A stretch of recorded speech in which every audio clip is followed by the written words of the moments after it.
Recently Bharat की defence delegation Brazil पहुंची है और कार्ड पे है तेजस, आकाश और ब्रह्मोस।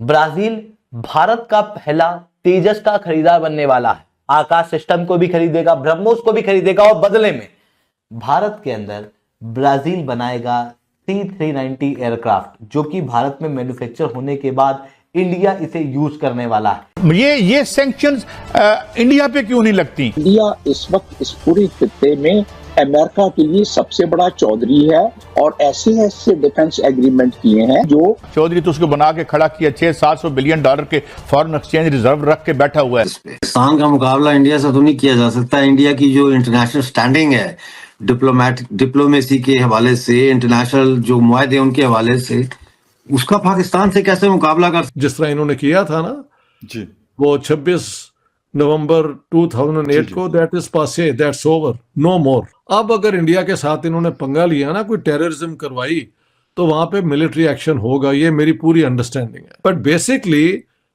नरेंद्र मोदी वाज क्लेमिंग कि हम इंडिया को अगले 2-3 साल में इकोनॉमी नंबर 3 बना देंगे। आज मैं इस सबसे बड़ी खबर बताना चाहता हूँ आपको।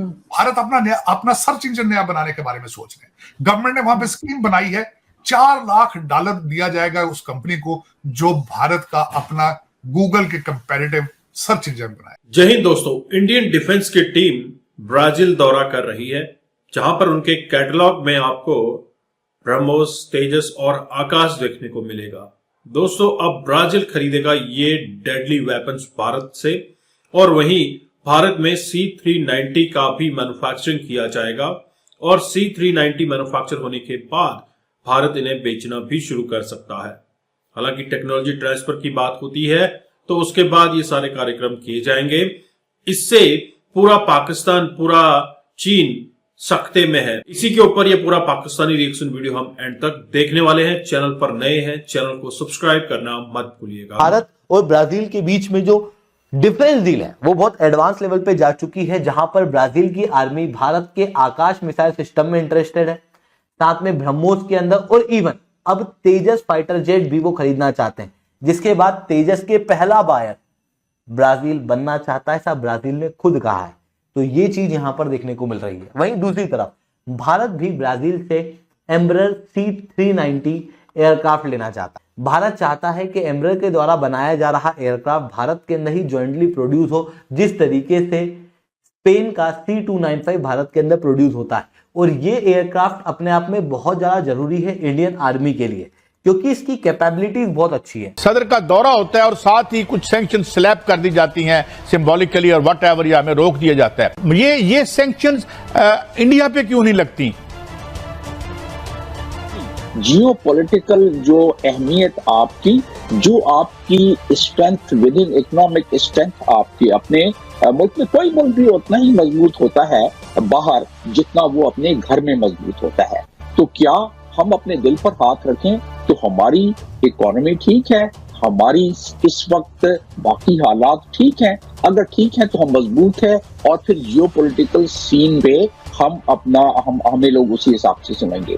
अभी जियोपॉलिटिकल सीन पर इंडिया ने अपनी अहमियत को समहाउ कर लिया है चाइना कंटेनमेंट के हवाले से, और इसमें बहुत सारे एग्रीमेंट्स भी। कि आपकी खारजा पॉलिसी, आपकी दाखिला पॉलिसी का ही तसलसल होती है, तो गोया जो इंटरनल वीकनेस है, हमारी इंटरनल जो वीकनेस है, वो हमारे आड़े आ जाती है कि हम जो है 10 रुपए का लीटर पेट्रोल ले सकते हैं, बिजली ले सकते हैं और अपने इस क्राइसिस से निकल सकते हैं। बट स्टिल ये क्या है चीमा साहब? क्वेश्चन ये है कि आपको पता है कि रशिया के ऊपर सैंक्शंस हैं, लेकिन इंडिया ने उनसे तेल भी लिया, और इवन रशिया से कुछ ऐसे वेपन लिए S-400 जो कि तकरीबन $1 बिलियन का एक मिसाइल मिलता है, और उन्होंने वो लिया। और आपको पता है काजी साहब, अमेरिकी बोले नहीं, अमेरिकी जस्टिफिकेशंस देते रहे अमेरिकी कांग्रेस के अंदर कि नहीं कोई मसला नहीं है, हम इसको देख लेंगे, कर लेंगे। क्वेश्चन ये है कि उनको इंडिया की जरूरत है अगेंस्ट चाइना। हमारी इस वक्त क्या रेलिवेंस है? रेलिवेंस के अगेंस्ट आपको दुनिया चीजें देती है। आप बात कर रहे हैं सैंक्शन की, रशिया पे भी सैंक्शन है, अमेरिका की देखिए, अमेरिका की सैंक्शन के मुख्तलिफ इकसाम है, वो एक लंबी बहस है, उसमें उनकी इनैक्टमेंट्स हैं, वो मेरे पास मौजूद हैं। लेकिन ये है कि चाइना में पे भी सैंक्शन है, जो पार्शल सैंक्शन है, रशिया पर भी है, बाकी ममालिक पर भी है। अभी आपने सुन लिया कि इंडिया ने रशिया से क्या क्या खरीदा है और उसको नजर दूसरी तरफ कर लिया है अमेरिका ने। और उसमें बड़ी बात सादा सी है कि इंडिया इस वक्त इस पूरी खित्ते में अमेरिका के लिए सबसे बड़ा चौधरी है और ऐसे ऐसे डिफेंस एग्रीमेंट किए हैं जो इंडिया में खुद भी क्रिटिसिज्म हो रही है, लेकिन अमेरिका का फुटहोल्ड मजबूत हो रहा है।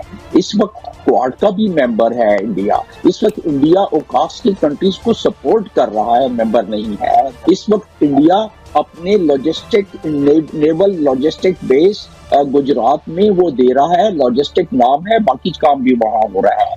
तो इस वक्त इंडिया सिर्फ वही चौधरी बना के खड़ा किया गया, लेकिन माफी चाहता हूं जमील अहमद खान साहब, मैं थोड़ा सा फिर एक भी ये भी तो देखे ना, चौधरी तो उसको बना के खड़ा किया, 600-700 बिलियन डॉलर के फॉरेन एक्सचेंज रिजर्व रख के बैठा हुआ है, ये तो सारा माल लेकिन रफू चक्कर होने वाली रूल है। तो चाहिए देखें, मैं हमेशा ये कहता रहा हूं, मैं समझता हूं कि वाहिद एक पाकिस्तानी हूं जो अपने पाकिस्तानी बच्चों से रिक्वेस्ट करता हूं कि खुदारा बॉलीवुड की गानों के से हट के वो भी सुनो, मैं नहीं कहता, लेकिन वहां की खबरें भी पढ़ो ताकि हमें भी पता चले कि हमारे पड़ोस में हम जैसे लोग किस तरह तरक्की की तरफ गामजन है, किस तरीके से वो जमहूरियत को बचा के चल रहे हैं, किस तरीके से वो इंफॉर्मेशन टेक्नोलॉजी को आगे लेके बढ़ रहे हैं, किस तरीके से फॉरेन डिप्लोमेसी, अपनी फॉरेन पॉलिसी, किस तरीके से वो एक इंडस्ट्रियल रेवोल्यूशन की तरफ जा रहे हैं, किस तरीके से मेक इन इंडिया मूवमेंट चला रखी है, किस तरीके से उन्होंने नेशनलिज्म को आगे लेके चल रहे हैं।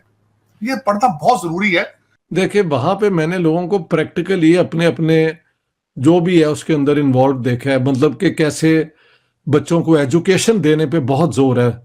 गरीब से गरीब लोग जो हैं वो कोशिश करते हैं कि बच्चों को एजुकेशन मिले, क्योंकि उस एजुकेशन के जरिए कई बहुत क्या कहते हैं सिंपल बैकग्राउंड के, मॉडेस्ट बैकग्राउंड के लोग आगे आ रहे हैं जी। तो एजुकेशन पे बहुत इंटरेस्ट है और अपना कारोबार अगर किसी के पास है उसको बढ़ाने में बहुत इंटरेस्ट है। कल महल प्राइम मिनिस्टर ऑफ इंडिया की बड़ी 2 घंटे की स्पीच थी जी। उसके अंदर जो भी उन्होंने बातें की उसमें बेसिक बात थी कि हम आइंदा आने वाले वक्त में और भी इंडिया को डेवलप करेंगे। वो डेवलपमेंट की बात पे जोर देते हैं। जाहिर है नोक झोंक भी हुई कांग्रेस के साथ, बिल्कुल, और कुछ बातें जो होनी चाहिए थी नहीं हुई, कुछ हुई, वो पॉलिटिक्स है। But basically Narendra Modi was claiming कि हम इंडिया को अगले 2-3 साल में इकोनॉमी नंबर 3 बना देंगे।